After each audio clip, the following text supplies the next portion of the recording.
There are business cycles or short-term debt cycles in which people want to spend and credit is available, and so they take on credit, and that causes the short-term cycle where everything goes up. Markets go up. When credit's available, everything goes up. And then when it gets overdone, and you run into capacity constraints and so on, produces inflation. They tighten monetary policy, and you have those cycles. The credit system I think of as being like the circulatory system in your body that brings, like blood brings nutrients to different parts of your body. It brings these nutrients, the buying power. And if it's used well so that it produces income, then everybody prospers. So, the lender gets paid back, and the person who borrowed it and used it to be productive, it's great. And so at those times, you don't see debts rise relative to incomes. However, when debts rise relative to incomes on a chronic basis for a long time, it's like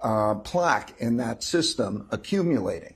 Think of it this way. The more debt and debt service you have, the less money you can spend out of your income. So as it rises, right now for the U.S. government, it's almost $1 trillion a year that goes to interest payments. So it's sort of like plaque that narrows that, and it's a problem. There's also a supply-demand issue for credit, like every other market, so that when we have run a large deficit, and now the deficit's projected to be about 7.5% of GDP. When you run a large deficit, you have to sell debt to do that. And the quantity of debt sold has to come up against how many buyers are there. And when I calculate it, the quantity of debt to be sold is much greater than there is the buying power, the inclination to buy. So that's the second thing.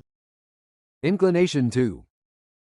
The debt service payments having that problem, the problem in terms of the supply demand, and then you get into a dynamic when it gets bad in that debt service that you have to you can have selling of existing debt. And that's when you have real problems. Now, in the private markets, credit markets, we just talk about a death spiral. And a death spiral is that part of the cycle when the debtor needs to borrow money in order to pay debt service, and it accelerates, and then everybody sees that and they don't want to hold the debt. That's where we're approaching. How soon before we get there then?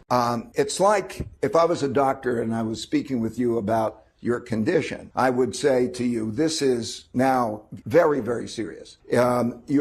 All of these are major problems. What you need to do is cut your deficit from about 7.5% of GDP to 3% of GDP. And you can do that. There are certain things that you can do that cut it in a certain way that'll make it much healthier. The real problem is a political problem. So we could get into the mechanics of how that was done. It was done in 1992 to 1998 as an example. And it can be done, and it would be good for the bond market. It would be good for everything. But you have to keep in mind 3%. In other words, it's what I call the 3% solution. The 3% solution is that you have to get debt down to the deficit down to about 3% of GDP. And then also the important thing is that you can realize that you can get it from three factors. We think about two. There's taxes, there's spending, but there's also interest rates. The interest rate on the debt is very high. And so when you cut the supply, you improve the bond market. In other words, it performs better. You'll get a lower interest rate. And when you get a lower interest rate, that's good for markets, good for the stock market, good for the economy and so on, which brings in other taxes benefits. So if you think about those three factors, in other words, I emphasize 3% of GDP with those three factors, that can be done. And if it's not done this time, I really worry. I think that everyone who's responsible for that, from the president to the Congress, should recognize, they should take this 3% pledge, but recognize that if they don't get it down to that they are responsible for the consequences that will follow. So walk me through what we can expect to see next here, and what is your message to the Trump administration, who is responsible for stewarding the US economy right now and managing that debt level when it comes to addressing this problem that you're highlighting? I'd say recognize the problem, and I think they recognize the problem. And then in the actions that are being taken, how do you cut costs? How do you raise productivity? How do you make sure that the technology gains produce the incomes and the productivity to compensate for that? Make sure that you really know what you're doing and you're practical, and do it on on the conservative side, because how much can the cutting actually be? We'll see, and what are the consequences of the cutting, and each one of those. So you better take a sharp pencil and be conservative. The other thing about this is you have to do it when the economy is strong, because when you have these cuts in the budget deficit, it is think of that as a difficult experience, okay, because it's fiscal restraint. That will be balanced with monetary restraint, because the central bank will ease and the monetary policy will follow. But you need to do this now, is my main thing, because if you do it another year from now or 2 years from now, you're going to accumulate that much more plaque, and you're going into the part of the cycle which is very, very risky. So, it's a tough job that you've got to do. So if you're the doctor, where does the scalpel cut first?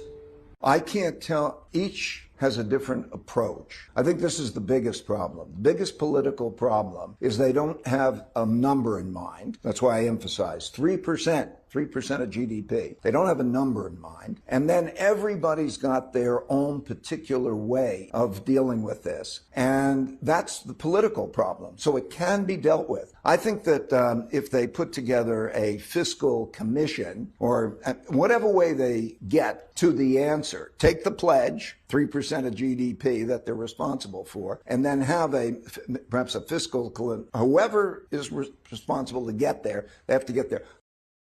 Take the pledge. I don't want to let my own preferences for one thing or another. Everybody's got the preferences, and they're not talking about it. That would be like asking me, would I prefer exercise? Would I prefer diet? Would I prefer that? I'd rather not say, and leave it to those who figure out how to get there. So Ray, you've done a lot of deep thinking on this issue. You've explained the mechanisms, you've outlined some of the potential responses. What's the lesson here for private investors exposed to either the equity or the debt markets in the United States or globally who are also thinking about this issue? Well, you better pay attention to what's happening, because interest rates, the Treasury interest rate, is the backbone of all markets. It's the foundation of all markets and all economies. And we're getting into a period now where asset prices are becoming pretty high. This can look quite like 1998 or 1999, when asset prices rise. Back then we had great new technologies, the internet, the .com and so on, and that went on to be great. But pricing matters. And so when you have these high prices relatively high, and then you have a rise in interest rates, that can cause trouble. It's likely to cause trouble. So pay attention to actually literally what happens, and be careful about that. I would also say that, debt assets in one way or another probably are not going to be a great asset class.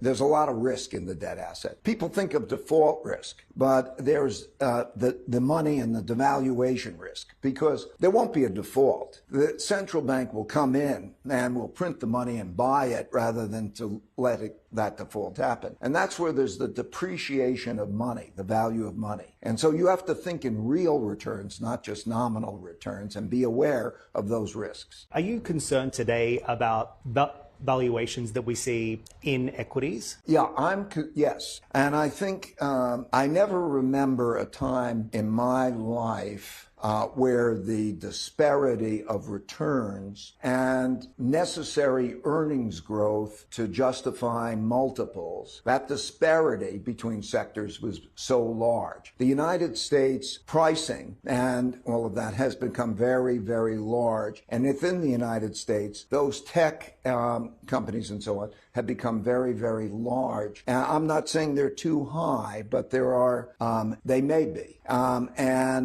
So when I'm looking at the pricing disparity, I am concern. I think there's a lot of enthusiasm by the stocks that we all know, the Magnificent Seven and beyond that. I think the biggest tech impact of AI will be in the users, not necessarily the producers, to be able to change their cost structures, to be able to have the benefits of the efficiencies and so on. And I don't think they've received anywhere near the adequate amount of attention. Adequate amount of attention.